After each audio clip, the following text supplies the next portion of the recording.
Alors, bienvenue dans la correction de l'exercice distanciel, les piles quotient de réaction. Pile cuivre-aluminium. Une pile est composée de deux demi-piles reliées par un papier filtre imbibé d'une solution de chlorure de potassium, donc des ions. La première demi-pile est composée d'aluminium de masse 1 g qui plonge dans 50 ml de solution de sulfate de cuivre, donc on a une pile aluminium Al3+, de concentration en ion effectif 5,10-1. La seconde est constituée d'une lame de cuivre de masse M2 8,9 g de 50 ml de solution de cuivre, Cu2+, donc pile cuivre, cuivre de plus, dont la concentration effective est égale à 5,10-1. Un ampère-mètre indique qu'à l'extérieur de la pile, le courant circule de la plaque de cuivre vers la plaque d'aluminium. Rappelez le rôle du papier filtre. Le rôle du papier filtre, c'est ce qu'on appelle le pont salin. Et il assure la conduction du courant. Et donc en fait, il ferme le circuit. Préciser le sens des déplacements des électrons. Là, si on regarde ici, on fait la petite pile, donc on a l'aluminium, la borne moins. On nous dit que le courant circule de la plaque de cuivre vers la plaque d'aluminium, de la plaque de cuivre vers la plaque d'aluminium. Donc les électrons, ils circulent dans le sens inverse du courant, donc ils circulent de la plaque d'aluminium vers la plaque de cuivre. On enduit donc qu'on a une borne négative, une borne positive. On a donc ici une perte d'électrons, donc on a une réaction d'oxydation anode.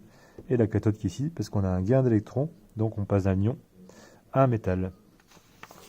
Donc le sens de déplacement des électrons en dehors du circuit, c'est de Al vers Cu, en dehors du circuit naturellement. Indiquer quelle lame est l'anode. Comme on a les électrons qui s'en vont ici, on a quoi? On va avoir Al qui va perdre ses électrons, qui va se transformer en Al3+. Donc on a Al qui se transforme en Al3+, plus 3 électrons. Donc on a les électrons qui s'en vont. On a du coup un réducteur qui se transforme en oxydant. On a une oxydation, O-oxydation. L'anode, c'est Al. Du coup la cathode, c'est le cuivre. Donc, quelle est l'anode? C'est Al. L'équation de fonctionnement de la pile est donnée, la voici. Écrire les demi-équations d'oxyde de réduction à chaque électrode. On a, du coup, ça c'est ici, on a Al qui donne Al3+. Du coup, on rajoute 3 électrons. On a Cu2+, qui lui récupère les électrons pour se transformer en Cu. Du coup, il récupère 2 électrons. Voici. On multiplie par 2 ici, pour avoir 6 électrons, par 3 ici, pour avoir 6 électrons. Et on retrouve bien l'équation de départ. Voici. La constante d'équilibre associée à l'équation égale K égale 10 puissance 200. Donc, une grande constante, on a une réaction totale. Exprimer, puis calculer la valeur du quotient de réaction à l'état initial. Donc, QR, c'est égal au produit des réactifs pondéré par leur coefficient stoichiométrique divisé par le produit des produits divisé par le produit des réactifs. Ça ira mieux en l'écrivant. Donc on a Cu solide au cube fois Al3+ au carré divisé par Cu2+ au cube fois Al solide au carré. Les solides ont une activité qui est égale à 1, on peut les simplifier. Ils n'ont pas de concentration, si vous préférez. Donc il suffit de faire la concentration d'Al3+ au carré divisé par la concentration de Cu2+ au cube. Et si mes calculs sont bons, on trouve une valeur de 2. Conclure quant à la cohérence du sens d'évolution attendu. Donc là, on fait une bonne vieille flèche. On a K, QR, qui est ici égal à 2. K qui est égal à 10 puissance 200. Donc 1 suit 200, 0. Donc on a bien la réaction qui se fait dans ce sens-là. Et donc qui est cohérente avec l'équation qui est là, ici. Hop. Et qui est cohérente aussi avec le schéma que l'on a fait là. Vérifions quand même. Oui, Al qui donne Al3+. Al donne Al3+, parce qu'on perd des électrons, donc Al donne Al3+. Tout est cohérent. Ensuite, où est-ce qu'on en était?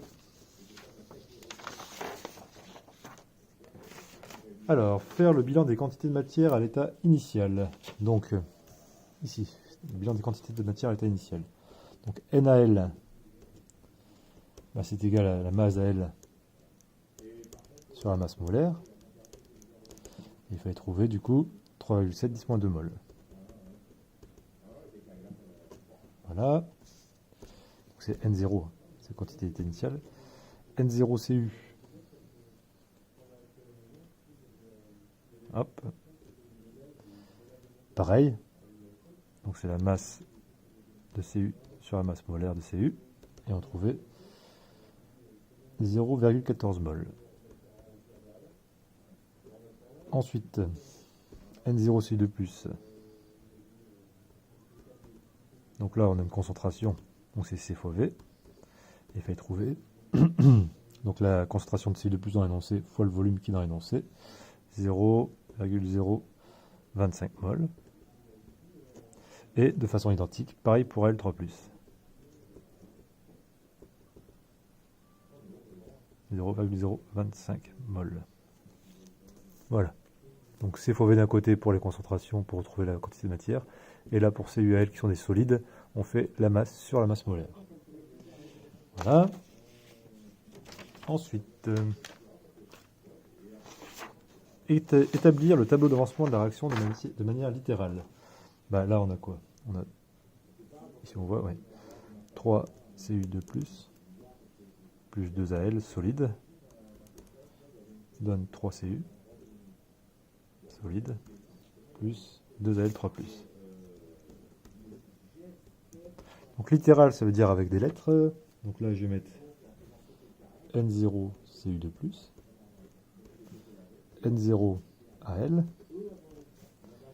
Là, j'ai N0 Cu. Et oui, pour le coup, il y a du Cu dès le départ, puisque c'est une pile, donc on a des Cu dès le départ. Et on s'en fout un peu. N0 Al3+. Le 3 est au-dessus. Voilà. Donc là, c'est pareil. Donc j'ai marqué N0 Cu2+, moins 3x, l'avancement.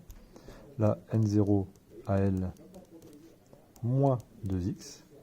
Là, c'est N0 Cu plus 3x, puisqu'on a création de produit. Et là, c'est N0 Al3 plus 2x, parce qu'on a création de produit et disparition de réactif. Voilà. Ensuite, qu'est-ce qu'il disait? C'est où? En déduire la valeur de l'avancement. Donc d'abord le tableau d'avancement, voilà. Donc là, l'état final, c'est pareil, sauf qu'on met x max, hein, état final, x final plutôt. À la fin, on va mettre x tout court. Alors, ensuite, on doit établir x max. Donc là, ce qu'on va faire, c'est qu'on va faire les deux hypothèses.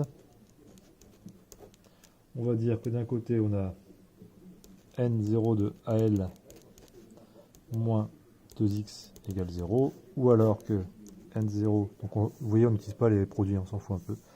N0 de Cu2 plus moins 3x égale 0. On résout les deux. Alors ici, on a pour Cu2 plus x max qui est égal à 8,3 10-3 mol. Ici, on résout aussi, puisqu'on a calculé N0, donc on peut trouver x égale à 0. Pour elle, on a x max qui serait du coup égal à 1,9 fois 10 moins 2 mol. Et du coup, on va prendre le plus petit des deux avancements. C'est la bonne hypothèse. Voici l'avancement max. X max égale 8,3 fois 10 moins 3 mol. Ce qui veut dire qu'en fait, il suffit de remplacer ça ici, ici, ici et ici pour avoir l'état final. Voilà, calculer la capacité électrique que peut débiter cette pile. Eh ben, Q égale N électrons fois F. Or, comme on a fait en cours, si on prend les demi-équations, cette fois-ci en utilisant le Cu de plus, parce que c'est en utilisant le Cu de plus. Et bien regardez. Hop. Où est-ce que c'est? Je vais mettre l'équation du Cu de plus. On a Cu de plus 2 électrons égale Cu. Donc 1 sur N Cu de plus égale 2 sur N électrons. Donc N électrons égale 2 N Cu de plus. Vous voyez, on remplace ici. Ça fait du coup 2 N Cu de plus fois F. Voilà. N0 bien sûr. Ensuite on remplace par la valeur de Cu de plus qu'on a trouvé ici, là quelque part. Voilà. Et on fait le calcul et on trouve Q égale 4800 coulombs. Voilà. Si vous avez des questions, n'hésitez pas à revenir vers moi.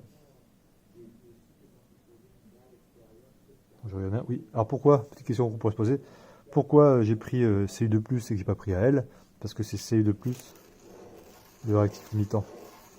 Donc comme c'est lui le réactif limitant, c'est lui qui donne la quantité d'électrons échangés en fonction de lui. Vous voyez, vu que c'est lui le limitant, c'est lui qui donne la quantité maximale d'électrons échangés, puisque c'est lui qui limite, qui arrête la réaction. Donc les électrons sont au maximum donnés par ça, parce que c'est le limitant. Voilà.